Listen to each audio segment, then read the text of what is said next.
Good morning students. Last video में हमने statics का मीनिंग और करैक्टरिस्टिक्स की थी। आज हम उसी चैप्टर का नेक्स्ट टॉपिक करेंगे, स्टेजेस ऑफ इन्वेस्टिगेशन।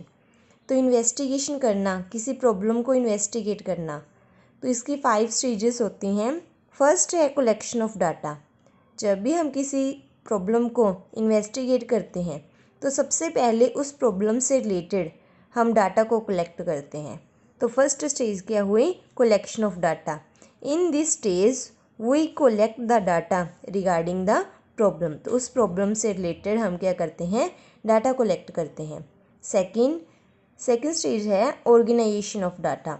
जब हमने सारा डाटा कलेक्ट कर लिया तो हम उसको डिवाइड करते हैं, मीन सिंप्लीफाई करते हैं।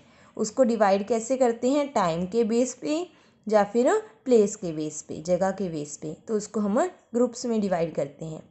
Third, presentation of data. जब हमने उसको डाटा को सिंपल कर लिया, डिवाइड कर लिया, तो उसको बाद हम उसे शो करते हैं, प्रेजेंट करते हैं in the form of table and graph. या तो टेबल बना के शो कर सकते हैं, ग्राफ बना के या फिर डायग्राम बना के। तो उसको हम क्या करते हैं? प्रेजेंट करते हैं। नेक्स्ट है एनालिसिस ऑफ डाटा। उसको शो करने के बाद, प्रेजेंट करने के बाद हम क्या करते हैं? डिफरेंट मेजर्स लगाते हैं, मीन्स फॉर्मूला अप्लाई करते हैं, परसेंटेज निकालते हैं। तो ये क्या हो गया? Analysis of data. Last stage है इंटरप्रिटेशन ऑफ डाटा। उसके बेस पे जो हमने परसेंटेज फाइंड करी, उसके बेस पे हम क्या करते हैं? कंक्लूज़न मतलब एंड रिजल्ट फाइंड करते हैं और उस बेस पे हम कंपैरिजन करते हैं। ईयर्स बेस पे हो सकता है, जैसे लास्ट ईयर का डाटा कंपेयर करना इस साल से। तो ये क्या हो गया? Interpretation of data. तो ये 5 स्टेजेस हैं: collection of data, organisation of data, presentation of data, analysis of data and interpretation of data. Next topic है फंक्शंस ऑफ स्टैटिक्स। तो फंक्शंस मतलब काम। स्टैटिक्स के क्या क्या काम है? तो स्टैटिक्स हमने क्या पढ़ा था? स्टैटिक क्या हो गया? स्टेटमेंट्स होगी फिगर के regarding. Numerical data, quantitative data को हम क्या बोलते हैं? स्टैटिक्स। तो इसके क्या क्या काम है?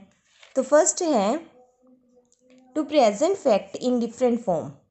हम अपने डाटा को एक फिगर की फॉर्म में शो कर सकते हैं, न्यूमेरिकल फॉर्म में शो कर सकते हैं। जैसे होनेस्टी है, वो कितनी है उसको हम मेंशन नहीं कर सकते। तो जिस डाटा को हम फिगर में शो करते हैं वो क्या है? स्टैटिक। तो ये स्टैटिक्स का काम है कि डाटा को एक डिफरेंट फॉर्म में शो करना, मेंशन करना।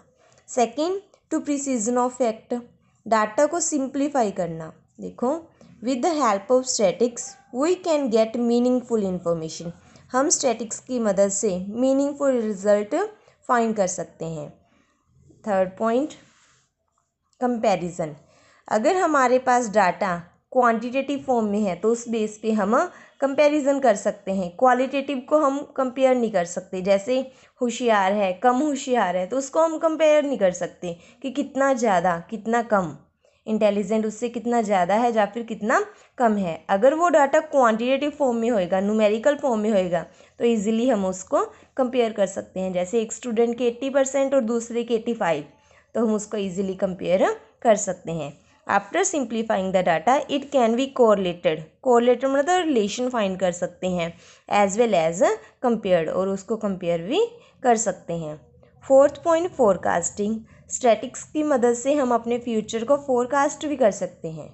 जैसे लास्ट ईयर डिमांड थी 80% किसी प्रोडक्ट की, इस साल 85, ठीक है। तो नेक्स्ट ईयर हम उस बेस पे कंपेयर मतलब फोरकास्ट भी कर सकते हैं कि भविष्य में उसकी डिमांड कितनी होएगी। तो उस बेस पे हम फ्यूचर को प्रिसाइज कर सकते हैं। नेक्स्ट है इट इनलार्ज नॉलेज। तो स्टैटिक्स की मदद से हम अपनी नॉलेज को बढ़ा सकते हैं, इंक्रीज कर सकते हैं। It help to reach a rational conclusion. हम क्या है? एक रैशनल एंड रिजल्ट तक कंक्लूजन तक पहुंच सकते हैं। नेक्स्ट है पॉलिसी मेकिंग। तो स्टैटिक्स की मदद से हम अपनी फेवरेबल पॉलिसीज़ को फॉर्मुलेट कर सकते हैं। Without knowing factors we can not estimate amount. अगर हम मतलब पास्ट को नहीं जानते कि कितनी परसेंटेज था, कितनी अमाउंट थी, तो उसके बेस पे, उसके बिना हम अपने फ्यूचर को भी नहीं एस्टिमेट कर सकते। तो पॉलिसी हम स्टैटिक्स की मदद से बना सकते हैं। तो आज के ये 2 टॉपिक्स आप लर्न करने हैं, stages of investigation and functions of statics. Okay, thank you students.